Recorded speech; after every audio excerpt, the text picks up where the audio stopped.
Después de esta sesión, la librería va a estar abierta. Vamos a tener un receso y les exhorto a todos a ir. Hay tan personas maravillosas que provean gran servicio a ustedes, el pueblo de Dios, y deténganse allí, conozcan algunos de esos ministerios. Al final, donde está también la librería, porque hay muchos títulos excelentes con grandes descuentos. Voy a mencionar un par antes de iniciar mi mensaje esta tarde. Graham mencionó la vida en el cuerpo de Cristo, tus responsabilidades en la iglesia de la iglesia de Cristo, por Curtis Thomas. Es uno de los libros más prácticos y útiles que podemos poner en las manos de cualquier persona. Pensar en cómo ser un miembro de iglesia de una manera responsable. Cómo debemos pensar en nuestras Biblias, con nuestras vidas, en una vida de la iglesia local. Es un libro que ha sido recomendado por las personas conocidas, Roger Nicole, Kennedy, Phil Johnson también recomendó este libro, y otros también. Ustedes reconocerán esto. Es un libro maravilloso, les recomiendo que lo consideren. Y también estoy emocionado con respecto a este nuevo catecismo ilustrado por Paul Cox. Si están familiarizados con RevTunes, saben quién es Paul Cox. Esta edición de un catecismo ilustrado bautista, ese es el libro de Dios de memorias. Este es el segundo libro de memorias, de memorización, y tiene grandes dibujos. Los niños lo amarán este libro. ¿Qué cosas están contenidas en las Escrituras? Las Sagradas Escrituras tienen lo que debemos creer sobre Dios, lo que Dios requiere del hombre, y ahí tienen los símbolos utilizados históricamente acerca de la Trinidad, la cruz y los niños bajo la cruz, estudiando la palabra de Dios. Así que recomiendo este libro. Es una de estas cosas que pueden darle a la familia y pueden guardarlas por causa de ellos y sus propios hijos. Vamos a orar y luego vamos a ir a la palabra de Dios. Padre nuestro, te damos gracias por darnos tu palabra. Te damos gracias de que no hemos sido dejados en este mundo sin un testimonio claro, un testigo claro de lo que tú quieres que sepamos con respecto a ti mismo, con respecto a nosotros, con respecto a la manera de salvación en Cristo. Te alabamos de que no tenemos que descifrar las cosas, sino que podemos ir a tu palabra y establecer nuestras mentes allí, encontrar la verdad que tú has revelado y ser transformados por esa verdad. Y esa es nuestra oración ahora. Te lo pedimos, que continúes obrando en nosotros por tu Espíritu. Enséñanos a considerar las cosas que tu Espíritu tiene para nosotros en esta ocasión, porque te lo pedimos en Jesús. Amén. Así como mencionó el doctor Vicky anoche, vivimos en una era antiautoridad. Las personas naturalmente rechazan cualquier idea de estar bajo autoridad. Yo no quiero tener otro jefe, sino a mí mismo. Quien me diga lo que debo creer, hacer. Y en los últimos años, en particular, los evangélicos se han sido forzados a pensar en la naturaleza de la autoridad en relación al Estado o la arena política y civil y la iglesia. Y ese proceso no ha sido sin dolor, pero ciertamente ha sido bueno. En marzo de 2020, por el coronavirus, se dijo que nosotros estábamos enfrentando una pandemia de proporciones épicas. Y se propusieron 15 días para aminorar o quitar la curva. Y sabemos que esos 15 días se convirtieron en años. Pero fue muy diseñado, con mucho propósito, para mitigar lo que parecía ser un desastre catastrófico en el mundo. Bueno, durante esos meses y aún años, los oficiales del gobierno empezaron a imponer restricciones sobre las iglesias locales, sobre nuestras actividades, y muy pronto los gobernadores daban órdenes ejecutivas para diciendo a las iglesias que no podían reunirse, o si se reunían, esto es lo que pueden hacer, y esto es lo que ustedes no pueden hacer.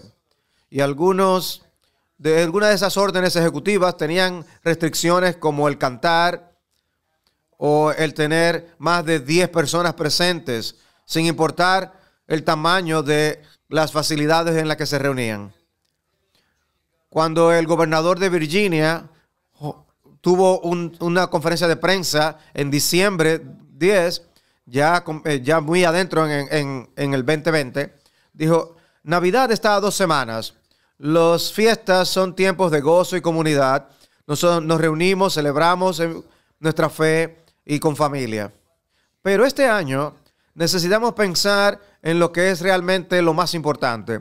¿Es adoración o el edificio? Para mí, Dios es donde quiera que estés. No tienes que sentarte en los bancos de la iglesia para decir tus oraciones. Adorar con máscara también es adoración. Adorar en línea también es adoración. Y luego dijo que debíamos llamar a los líderes de las iglesias a trazar el camino y poner el ejemplo. Bueno, el gobernador Gavin Newsom en California siguió algo similar, a un poco más extremo, y dio órdenes ejecutivas para prohibiendo las iglesias, diciendo que se podían reunir, pero con restricciones muy severas. Y duraron hasta que la iglesia de Grace y John MacArthur pudieron ganar un juicio contra ellos en la Suprema Corte. Acciones como esta por las autoridades civiles forzaron a las iglesias y a líderes de las iglesias a considerar una vez más qué enseña la iglesia acerca de cómo la iglesia debe relacionarse con el Estado.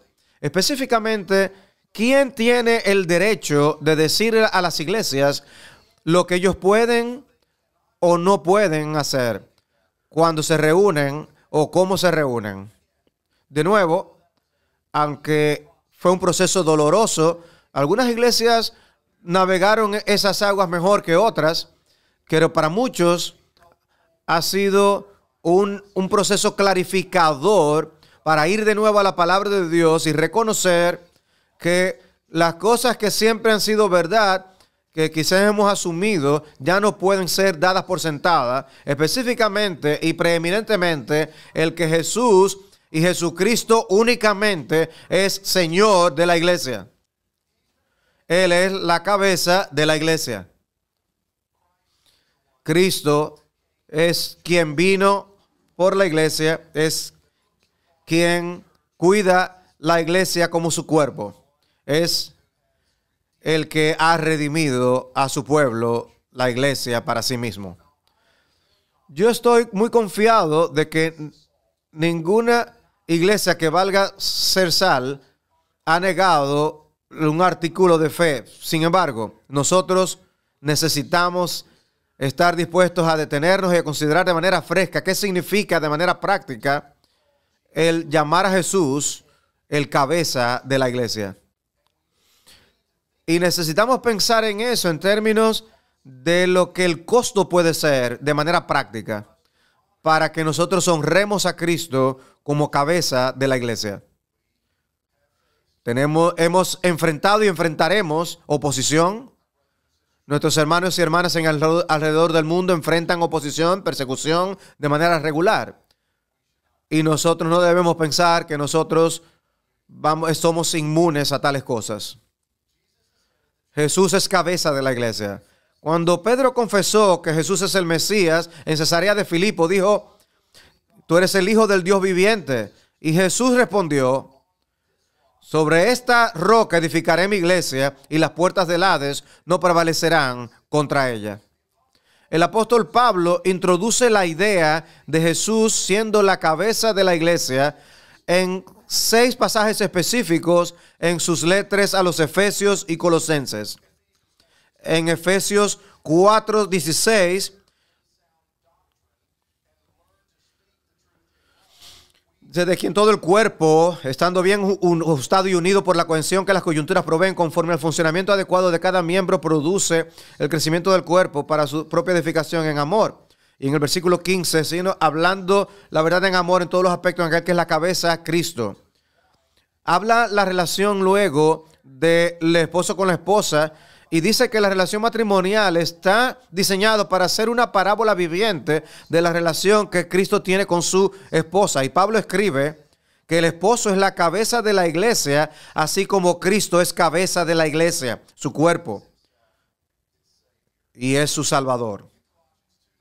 En Colosenses 2:19, Cristo es llamado la cabeza. Dice, no haciéndose a la cabeza de la cual todo el cuerpo, nutrido y unido por las coyunturas y ligamentos, crece en su crecimiento, que es Dios. Cristo es la cabeza en el sentido de que es el que permanece sobre ella, en el sentido de ser la base para su existencia, en el sentido de ser la fuente de su vida y de ser el gobernante autoritativo sobre ella. Lo que eso significa es que cada iglesia, sin importar de su política, si está pensando bien, va a reconocer en primer lugar que nosotros somos una cristocracia. Tenemos una cabeza y lo que nuestra cabeza dice es lo que estamos obligados a creer y lo que estamos obligados a hacer. Eso es cierto de toda iglesia verdadera. Vamos a explorar con ustedes esta tarde y ver este tema considerando la manera en que Pablo habla de Cristo como cabeza en relación con la iglesia al final de Efesios capítulo 1. Comenzando en el versículo 15 del capítulo 1, Pablo les escribe como lo que él quiere para ellos en las iglesias, experimentando al venir a conocer y a expandir su comprensión de todo lo que ellos tienen en Cristo. Y luego al final de la descripción de lo que él les dice, incluye un adendum que está en los versículos 22 y 23. En el versículo 22, en esa porción del adendum, hay una declaración acerca de Cristo como cabeza en relación con la iglesia. Así que lo que vamos a hacer es leer, comenzando en el versículo 15 de Efesios 1 hasta el versículo 23. Pero vamos a concentrarnos en lo que dice en el versículo 22. Esta es la palabra de Dios, Efesios 1, versículo 15. Por esta razón, también yo, habiendo oído de la fe en el Señor Jesús que hay entre vosotros y de vuestro amor por todos los santos, no ceso de dar gracias por vosotros, haciendo mención de vosotros en mis oraciones, pidiendo que el Dios de nuestro Señor Jesucristo, el Padre de gloria, os dé espíritu de sabiduría y de revelación en un mejor conocimiento de Él. Mi oración es que los ojos de vuestro corazón sean iluminados para que sepáis cuál es la esperanza de su llamamiento, cuáles son las riquezas de la gloria de su herencia en los santos, y cuál es la extraordinaria grandeza de su poder para con nosotros los que creemos, conforme a la eficacia de la fuerza de su poder, el cual obró en Cristo cuando le resucitó de entre los muertos y le sentó a su diestra en los lugares celestiales, muy por encima de todo principado, autoridad, poder, dominio, y de todo nombre que se nombra, no solo en este siglo, sino también en el venidero. Y todo sometió bajo sus pies, y a él lo dio por cabeza sobre todas las cosas a la iglesia, la cual es su cuerpo, la plenitud de aquel que lo llena todo en todo. Jesucristo es cabeza de todas las cosas, por causa o razón de la iglesia. Eso es lo que Pablo está diciendo en el versículo 22. Como mencioné, lo que vemos aquí hasta el versículo 23 es un adendo, una descripción de cómo ora por los efesios y pide a Dios que les conceda a estos creyentes por el ministerio del Espíritu un conocimiento profundo de la esperanza a la que han sido llamados y la grandeza de su poder para con ellos en Cristo. Cristo, a quien Dios resucitó de los muertos y le sentó en el trono como soberano de todo el orden de la creación. Escuchen de nuevo lo que dice de Cristo en relación a la iglesia. Versículo 22. Y todo sometió bajo sus pies, y a él lo dio por cabeza sobre todas las cosas a la iglesia. Hay dos puntos a los que quiero llamar la atención esta tarde con este versículo. El primero es que Dios hizo a Cristo cabeza sobre todas las cosas. Y el segundo es que Él lo hizo por causa de la iglesia. El propósito por el cual Dios hizo a Cristo cabeza de todas las cosas es el bien y el beneficio de la iglesia. Así que consideremos estos dos pensamientos. Primero, Dios ciertamente hizo a Cristo cabeza de todas las cosas. Todo sometió bajo sus pies y a Él lo dio por cabeza sobre todas las cosas. Esta es la obra de Dios antes de Cristo. Al leer la oración, pueden ver la naturaleza trinitaria de su oración. Comenzando en el versículo 17, dice, pidiendo que el Dios de nuestro Señor Jesucristo, el Padre de gloria, le oro a Él para que Él les dé el espíritu de sabiduría y de revelación en un mejor conocimiento de Él. Es al Padre por el ministerio del Espíritu para que nos enseñe lo que tenemos en Cristo. Y luego, en el versículo 22, y todo sometió bajo sus pies.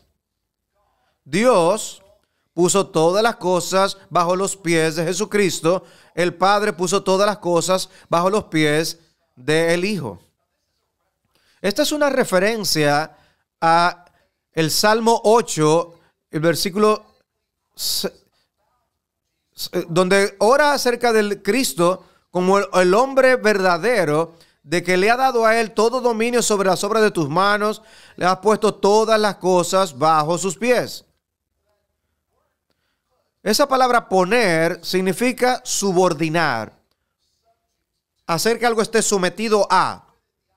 Tienen la idea de entender la autoridad del que está recibiendo el beneficio. Está puesto bajo sus pies. Tiene una autoridad sobre eso que es colocado allí. Y la imagen que el apóstol Pablo está usando es la de un general victorioso que en su conquista un imperio y toma el reino del imperio al imperio conquistado y pone sus pies sobre el rey conquistado. Él ahora es el conquistador. Él es el que está ahora soberano en ese reino. Es por la acción decisiva de Dios que Jesucristo ha sido hecho cabeza de todas las cosas. Y lo que Pablo tiene en mente aquí es diferente o va más allá de la soberanía inherente del Hijo eterno, que el Hijo eterno de Dios ha tenido como Dios. Es diferente y va más allá de la soberanía que el Dios Trino tiene desde toda la eternidad. El punto que Pablo está haciendo aquí es que en conjunción con el logro la plenitud de la obra de Cristo, es que ahora Cristo ha sido puesto como cabeza de todas las cosas. Y le vemos eso en los versículos que preceden inmediatamente, que podemos ver una vez más, los versículos 19 al 21, donde Pablo describe el gran poder de Dios, versículo 20, que obró en Cristo cuando le resucitó de entre los muertos y le sentó a su diestra en los lugares celestiales, muy por encima de todo principado, autoridad, poder, dominio y de todo nombre que se nombra, no solo en este siglo, sino también en el venidero. Fue después del Hijo de Dios, de la misión del Hijo de Dios y de encarnarse y de hacer expiación por el pecado y en ser levantado de los muertos, que Dios hizo esto por él. Fue después de ganar justicia por medio de su obediencia a los mandamientos de Dios en su vida y después de voluntariamente poner su vida en lugar de pecadores en la cruz y después de su resurrección victoriosa de los muertos como el Dios hombre para no volver a morir más, que Dios entonces le entronizó sobre todas las cosas. Lo que esto quiere significar es que al hacerle cabeza de todas las cosas, Dios estableció a Jesucristo un reino mediatorio que resulta en el Rey que es mediador, Jesucristo, que gobierna todas las cosas como el Dios hombre. Ahora, considera una vez más como el Hijo eterno de Dios, la segunda persona de la Trinidad. El Hijo siempre ha sido soberano sobre el universo. Todo lo que leemos sobre Jehová en el Antiguo Testamento, sobre la creación, sobre la providencia, sobre la redención, siempre ha sido cierto acerca del Hijo de Dios. Sin embargo, aquí Pablo está pensando o señalando un acto específico, un punto específico de tiempo en el que Dios puso decisivamente todo bajo los pies y lo puso como cabeza sobre todas las cosas. Y lo hizo por Cristo al cumplir de manera exitosa toda la misión como Salvador.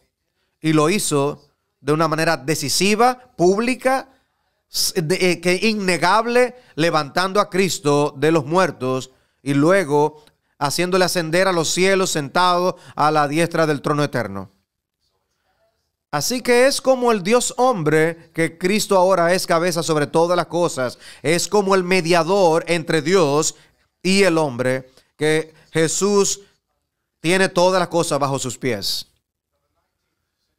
En el ministro del siglo XIX, William Cunningham, elaboró este punto de manera maravillosa. Permítame leerles esto que él dice. Él escribe: aunque Cristo fue desde la eternidad como Dios, el poseedor y gobernador del universo, aunque repetidamente se manifestó en la historia del Antiguo Testamento de manera invisible, ahora él es gobernador, el juez y el capitán de los ejércitos. Sin embargo, le pareció bien a Dios de manera distintiva poner a Cristo como el gobernador del universo y poner todo poder de cielo y tierra en un carácter nuevo y distintivo como mediador, investido en Jesucristo como con un carácter mediador, como Dios hombre en el centro del universo, de una manera pública y completa después de la resurrección, especialmente cuando Dios le colocó como a su propia diestra en los lugares celestiales, sobre principados, poderes, dominios y sobre todo nombre que se nombra no solo en este mundo, sino también en el venidero. De manera que es como el Salvador del mundo, como el Redentor encarnado, que Cristo ha sido establecido como cabeza sobre toda la creación. Lo que eso significa es que Cristo tiene autoridad sobre todo. Es cabeza de la iglesia, pero es cabeza de todo lo demás para la iglesia. Eso significa que Él controla y gobierna el mundo. El mundo y todo lo que esté en él hay es completamente dependiente de Jesucristo. La naturaleza, el sol brillando, la lluvia, todo depende de Cristo. Los reyes, imperios, los negocios, las naciones, los gobernantes, familias, individuos, sea que los reconozcan o nunca hayan oído de Cristo, dependen de Cristo y están bajo su autoridad soberana y control. Y en la medida del gobierno de Cristo en esa capacidad es infinito. Como dijo el doctor Vicky anoche, lo comprende todo. Puso todas las cosas bajo sus pies y lo puso como cabeza sobre todas las cosas. Es solamente una declaración resumida de lo que dice de una manera tan elocuente en versículo 21. Dios levantó a Cristo de los muertos, lo sentó a la diestra en los lugares celestiales, muy por encima de todo principado y autoridad, poder, dominio y de todo nombre que se nombra, no solo en este siglo, sino también en el venidero. Escuchen la manera como otro teólogo escocés del siglo XIX lo dijo, George Smeaton. La misión exitosa de Cristo, que dice, es en consecuente con la obra de Cristo, ya no es más de Satanás el mundo. Y que el pueblo de Cristo ahora debe que tener muy lejos la impresión de que son cautivos y de que se encuentran en el territorio enemigo, como incapaces de ocupar un lugar en el mundo, sea como ciudadanos o como magistrados. Por el contrario, dice él, este testimonio muestra que cada pedazo de tierra en el mundo le pertenece a Cristo y que sus seguidores, pues, que son leales a él, pueden ser leales en cualquier situación, país o rincón, en cualquier lugar donde tengan que realizar su labor por el Señor. Y concluye, el mundo está judicialmente dado a Cristo como el dueño y Señor. Pablo está presentando ese punto de que ahora mismo, ahora en el presente, Cristo como mediador está reinando desde los cielos, de su trono en los cielos, y lo hace con autoridad absoluta sobre todos y cada cosa que existe. Colosenses 2:10, Pablo dice que los cristianos están unidos a Cristo, quien es la cabeza sobre todo principado y autoridad. No hay final a la expansión de nuestro pensamiento con respecto a esto. Cristo es Señor sobre todo.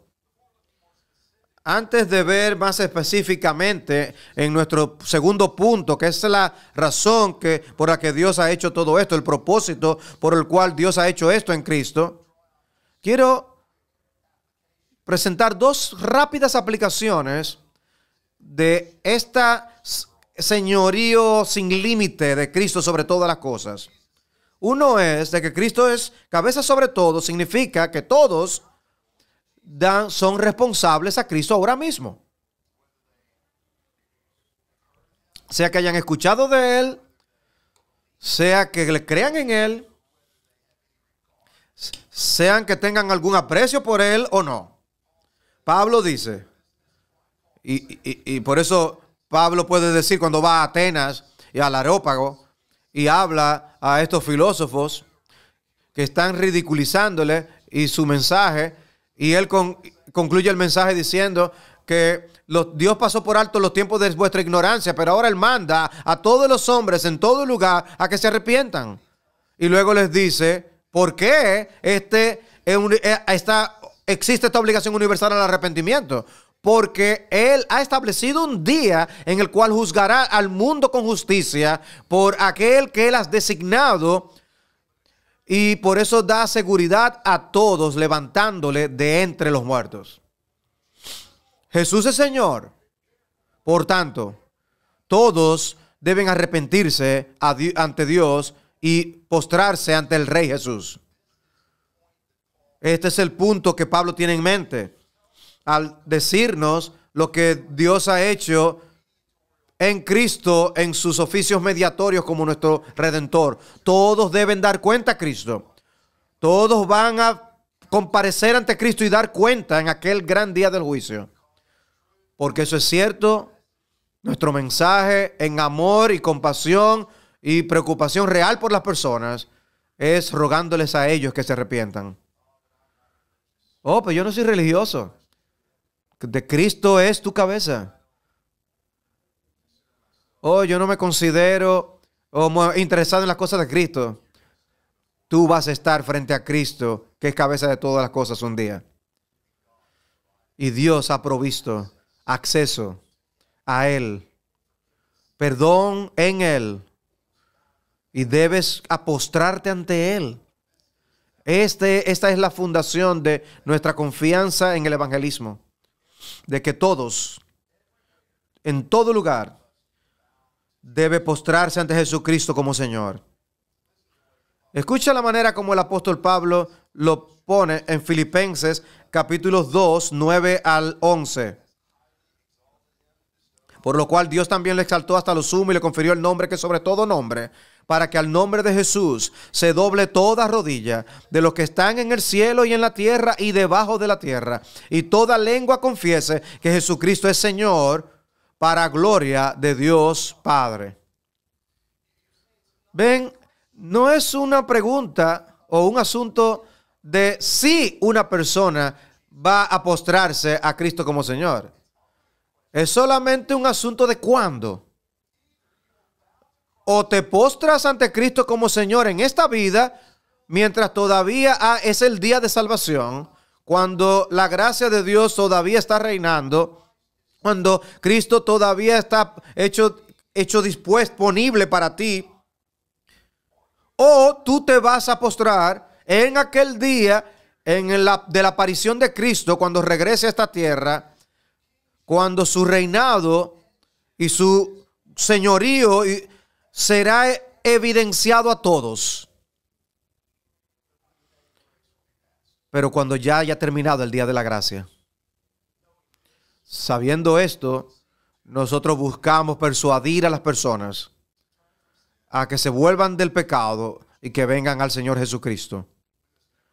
Nunca debemos perder de vista el estado exaltado de Jesús, nuestro Salvador, al salir a ser discípulos para Él. La segunda aplicación es la manera que Dios exalta a Cristo y le pone por encima de todas las cosas. Y es el principio de cómo Dios está entretejido en todas las cosas del mundo. Dice el Señor que todo el que se exalta será humillado y el que se humilla será exaltado. Y eso es visto en la misma vida de Cristo y en la misión de Cristo. Los versículos que cité de Filipenses 2, versículos 9 al 11, esos versículos vienen después de Pablo haber apelado a sus lectores a que se humillen a sí mismos, como Cristo se humilló a sí mismo. Permítame comenzar leyendo a partir del versículo 5 de Filipenses 2. Haya pues en vosotros esta actitud que hubo también en Cristo Jesús, el cual, aunque existía en forma de Dios, no consideró el ser igual a Dios como algo a que aferrarse, sino que se despojó a sí mismo tomando forma de siervo, haciéndose semejante a los hombres. Y hallándose en forma de hombre, se humilló a sí mismo, haciéndose obediente hasta la muerte y muerte de cruz. Por tanto, por lo cual Dios también le exaltó hasta lo sumo y le confirió el nombre que es sobre todo nombre.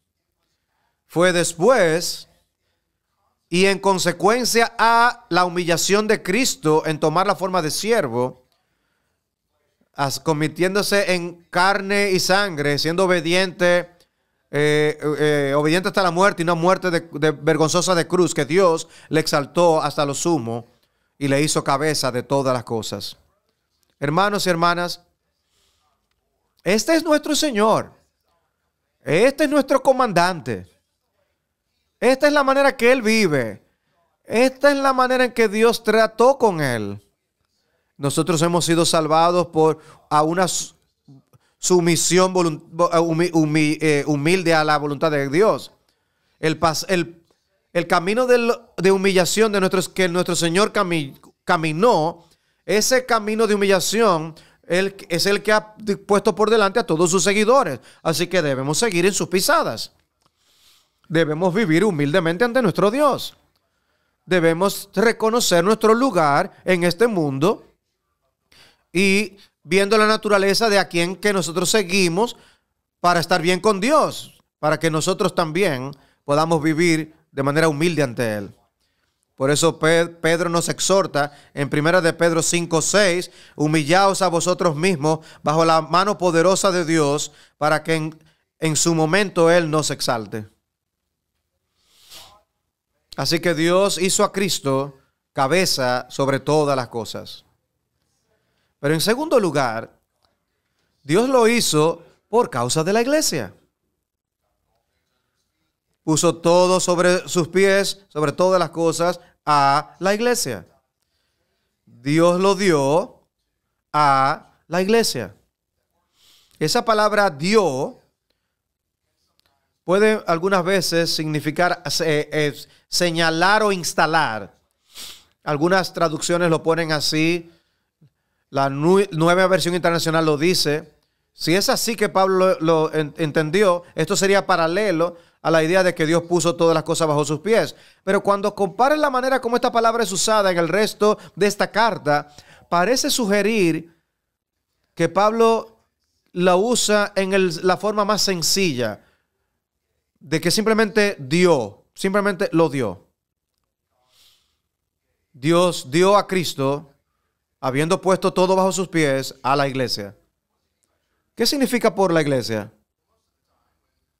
Bueno, la mayor parte, en su mayoría, significa el cuerpo de creyentes, la iglesia de Éfeso, la iglesia de Colosas. Pero hay momentos, algunas veces, cuando la palabra es usada en una forma universal. Como lo dije antes, en Mateo 16, 18, cuando Cristo prometió edificar su iglesia y que las puertas de la iglesia del Hades no prevalecerían contra la iglesia. Eso tenía en mente la iglesia de Éfeso, la iglesia de Colosas, y está haciendo esa promesa no a una iglesia específica, sino a la iglesia universal, la iglesia que está compuesta por todos los elegidos que están reunidos alrededor de Cristo, compuesta por todos los creyentes del pasado, del presente y del futuro. Una iglesia apostólica, universal, católica. Aunque el Antiguo Testamento no lo elabora, la relación entre la iglesia universal y la iglesia local, un escritor lo dijo cuando escribió, es aparente que las iglesias locales son expresiones concretas, visibles de la nueva relación que los creyentes tienen con el Señor Jesucristo en la iglesia, con la iglesia universal. Lo que Pablo está diciendo aquí es que Cristo es el regalo de Dios a la iglesia universal, compuesta por todos los elegidos, y también a verdaderas iglesias locales que se someten a su señorío. Habiendo sometido cada cosa bajo sus pies como el mediador, al Salvador encarnado, Dios da a Cristo a la iglesia. Lo podemos decir así. Dios da a Cristo como cabeza de todas las cosas para la iglesia. Es algo muy fascinante y de una manera intencional. Pablo lo dice después de haber cumplido su misión de redención y mediación. Dios levanta a Cristo de los muertos, lo coloca como cabeza de todas las cosas, y en esa capacidad, como el mediador, como cabeza de todas las cosas, Dios lo da a la iglesia. Lo que esto significa es que nuestros hermanos ancianos y nuestro mediador encarnado, nuestro Salvador, ahora está entronizado en los cielos, gobernando y controlando todos los asuntos en el mundo, y lo está haciendo por causa de su iglesia. La iglesia es el punto. La iglesia es el recipiente de que Cristo haya sido colocado sobre todas las cosas. Nos gusta pensar de la vida bien y bien, acerca de la vida y del mundo bien, de nuestra familia bien, de nuestro trabajo de manera correcta, y de la iglesia involucrada en la comunidad, la historia de manera correcta, del futuro de manera correcta. Para eso necesitas tener esta verdad firmemente colocada en tu mente. Dios hizo a Cristo cabeza sobre todas las cosas por la iglesia. Dio a Cristo como cabeza de todas las cosas para la iglesia. Así como Cristo se encarnó, sufrió, murió y resucitó por su pueblo, ahora en los cielos Él está gobernando y reinando y orquestando todos los eventos, hasta sus detalles, aún los de tu vida, por la causa y los propósitos que tiene para la iglesia. ¿Y cuál es su meta? ¿Cuál es su propósito para la iglesia? Escucha a Efesios 5.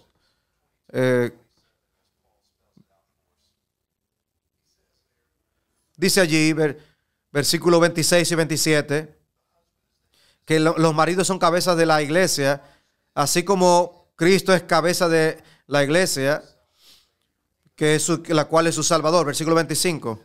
Dice: maridos, amad a vuestras mujeres, así como Cristo amó a la iglesia y se dio a sí mismo por ella, para santificarla, habiéndola purificada por el lavamiento del agua con la palabra, a fin de presentársela a sí mismo como una iglesia en toda su gloria, sin que tenga mancha, ni arruga, ni cosa semejante, sino que fuera santa e inmaculada.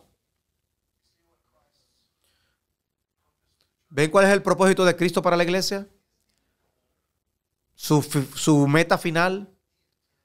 Él quiere que sea una iglesia para sí mismo, que no tenga ni mancha, ni arruga, ninguna cosa semejante. Quiere perfeccionar a su pueblo en la justicia para sí mismo por toda la eternidad. ¡Qué futuro! ¡Qué esperanza! ¡Qué destino que nos espera como su pueblo, como su iglesia en el mundo! Va a ocurrir porque nuestro Salvador soberano, que es cabeza sobre todos los seres, Él va a garantizar que esto ocurra. Este entendimiento de quién es Cristo y lo que Cristo ha sido hecho por nosotros hace que la providencia de Dios sea muy personal. Así como Él siempre ha gobernado en la creación para su propia gloria, desde que fue entronizado el Hijo de Dios, Él ejerce ese control sobre todas las cosas para el bienestar de su pueblo. Esto nos ayuda a tener una apreciación más personal de la revelación profética de la escena que se nos da desde los cielos en el Salmo 2. Cuando el salmista escribe: ¿por qué se sublevan las naciones y los pueblos traman cosas vanas? Se levantan los reyes de la tierra y los gobernantes traman unidos contra el Señor y contra su ungido, diciendo: rompamos sus cadenas y echemos de nosotros sus cuerdas. Cuando eso ocurre en la tierra, que está ocurriendo siempre, ¿qué está ocurriendo en el cielo? El que se sienta en los cielos se ríe. El Señor se burla de ellos. Luego les hablará en su ira y en su furor los aterrará. Pero en cuanto a mí, yo he consagrado a mi rey sobre Sión, mi santo monte. Para David era el futuro una profecía. Para nosotros es un cumplimiento realizado ya. Cristo está gobernando desde el trono celestial. Y Él está gobernando en favor de su iglesia. Piensa acerca de la historia de esa forma. Nos va a ayudar a entender de manera más precisa lo que ha ocurrido a lo largo de la historia, donde reconocemos que Cristo reinó cuando se descendió el Espíritu Santo en Jerusalén, cuando miles de judíos se reunieron en Pentecostés. Vemos cómo Cristo se aseguró de que Saulo de Tarso se fuera testigo de lo que ocurrió con Esteban antes de que sellara su testimonio con su propia sangre. Vemos a Cristo liberando las cadenas de sus enemigos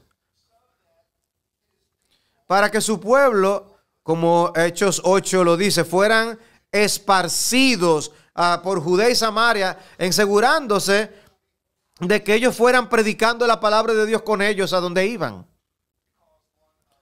Porque uno de sus escogidos iba en un carruaje hacia África.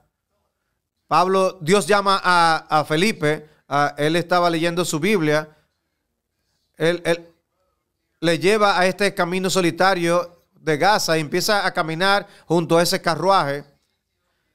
y le pregunta a ese etíope eunuco si entendía lo que leía, y le mostró cómo era todo acerca de Cristo, y le llevó a Cristo y le bautizó al ir hacia África.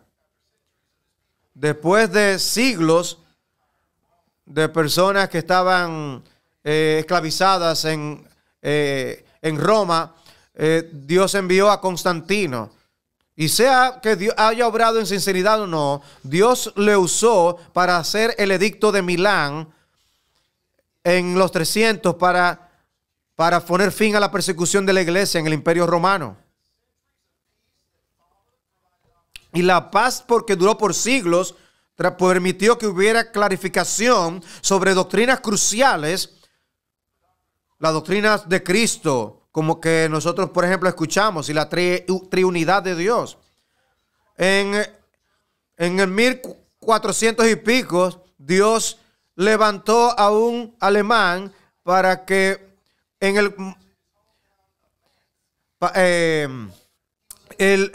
se ayudó a alguien para que se inventara la imprenta con los caracteres movibles y que preparara el llano para que la Biblia pudiera estar disponible y para lo que iba a ocurrir en los siglos venideros, y todo fue absolutamente esencial para la reforma protestante. 31 años después, en el 1483, permitió que naciera un bebé a unas ciertas millas en una ciudad llamada Sleben, en enero 2 de 1505. Este hombre estaba de manera renuente a la escuela de ley, y luego se encuentra con una tormenta, y con temor por su vida, él le suplica a Santa Ana que lo salvara y se convertiría en un monje. Y cuando Cristo toma a Lutero en el monasterio, permite que Lutero sea instalado como profesor de teología para que pudiera estudiar el libro de Romanos, como lo escuchamos antes, y pudiera venir al versículo 16 del capítulo 1, y fue golpeado y golpeado y golpeado con este versículo hasta que se diera cuenta de que la justicia de Dios requiere que Él es Dios que la da. Y Lutero creció en ese entendimiento que él tenía de que la salvación es en Cristo, y Cristo solamente recibida por medio de la fe, únicamente enseñada por la Escritura, solamente para la gloria de Dios solamente. En 1520, en junio, se dio una babla papal que para conminar a Lutero a renunciar a lo que había confesado. Pero Dios usó esa bula papal para que Lutero la leyera y dijera: esta es la manera como yo me arrepiento. Quien quiera que haya escrito esto es el anticristo. Y ese coraje, esa valentía, hizo que Dios pudiera esparcir el evangelio de su gracia. Cristo se aseguró desde que ese punto en adelante hubiera claridad sobre la naturaleza de la gracia salvadora de Jesucristo. Hermanos y hermanas, nuestro Señor, el Dios hombre, el crucificado, el resucitado, está entronizado en los cielos, gobernando y controlando sobre todos los detalles de este mundo por causa de su iglesia. Y eso incluye no solamente la iglesia universal, eso incluye las iglesias locales. Toda verdadera iglesia incluye cada uno de sus discípulos de manera individual. Es cierto de tu vida, con todas las bendiciones y todas las pruebas que están en tu vida. Puedes estar seguro de que Cristo, tu Salvador, está gobernando esos detalles de manera que Él pueda hacerte a ti junto con tu pueblo una novia hermosa, sin mancha ni arruga.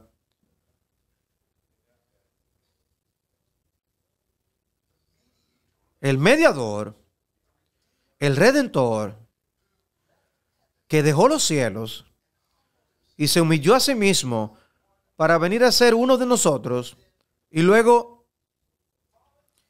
voluntariamente dio su sangre para que tú seas salvo, es el que está gobernando en todos los asuntos de tu vida. Lo está haciendo para hacerte conformarte a su propia imagen. Cuán apropiadas son esas palabras: con misericordia y juicio. Es un himno, se está citando las palabras de un himno en la tierra de Emmanuel. Nuestro Señor y Salvador Jesucristo es cabeza de la iglesia y de todas las cosas por causa de la iglesia. Lo que esto quiere decir es que cada elección presidencial, Él es soberano sobre ella. Cada juez de la Suprema Corte señalado, cada protesta, cada accidente, cada aumento de sueldo, cada muerte, todo ha sido soberanamente dirigido por nuestro Señor crucificado, resucitado por su iglesia. ¿Qué más grande aliento puede el Señor dar a su pueblo para perseguir su palabra revelada con gozo? Ponemos nuestras manos en el arado sabiendo que Cristo es Señor sobre todas las cosas. ¿Qué mayor consuelo podemos tener al sufrir tus pruebas y dolores que con la confianza de que nuestro hermano mayor está en el trono, en el cielo, gobernando todas las cosas por nuestro bien? Jesucristo ha sido hecho cabeza de todas las cosas por causa de la iglesia. Ese pensamiento debe terrificar, aterrorizar a sus enemigos al ser confrontados. Pero ese pensamiento es un gran consuelo para su pueblo. Ese es el pensamiento que controla, que nos brinda un consuelo y esperanza y confianza de lo que tenemos en Cristo, de lo que nosotros leemos en la primera pregunta del Catecismo de Heidelberg. ¿Cuál es nuestra confianza y esperanza en este mundo? Escuchen esto: de que yo no me pertenezco a mí mismo, sino que le pertenezco cuerpo y alma, en vida o muerte, en mi Salvador Jesucristo. Él pagó completamente por mis pecados con su sangre preciosa. Él me liberó de la tiranía del diablo. También vela sobre mí, de manera que no solo un cabello caiga de mi cabeza sin la voluntad de mi Padre en los cielos. De hecho, todas las cosas obran para mi salvación, porque yo le pertenezco a Él. Cristo, por su Espíritu Santo, me asegura de vida eterna y me hace que me ofrezca voluntariamente de ahora en adelante para vivir para Él. Oremos.